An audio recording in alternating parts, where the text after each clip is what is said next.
बनारस की तंग गलियों में गंगा किनारे एक पुराना कोठा था, जिसे लोग गुलाबी कोठा कहते थे।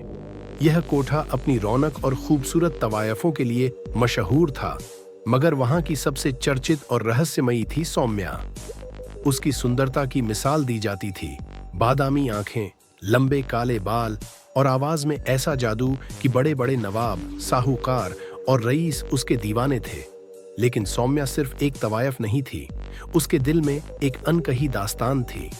वह कोठे की शान थी, मगर उसकी आंखों में एक अजीब सी उदासी थी, जिसे वह अपने नृत्य और संगीत में छुपा लेती। कहते हैं कि वह कभी एक कुलीन परिवार की बेटी थी, मगर हालात ने उसे इस अंधेरी दुनिया में ला खड़ा किया था।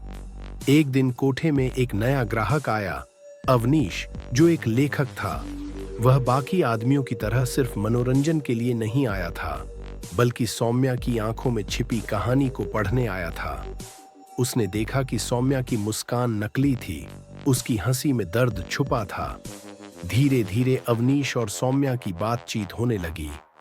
वह उसे सुनाता कि कैसे औरत सिर्फ किसी की मनोरंजन की चीज नहीं, बल्कि एक इंसान है जो अपने सपनों को जीने की हकदार है।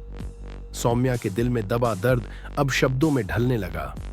एक रात सौम्या ने फैसला किया कि वह इस कैद से बाहर निकलेगी। अवनीश ने उसकी मदद की और दोनों ने बनारस छोड़कर एक नए शहर में अपनी जिंदगी बसाई। सौम्या ने नृत्य और संगीत को एक नई पहचान दी और धीरे धीरे वह एक प्रसिद्ध कलाकार बन गई। अब वह सिर्फ एक वैश्य नहीं थी, बल्कि अपने भाग्य की लेखिका थी।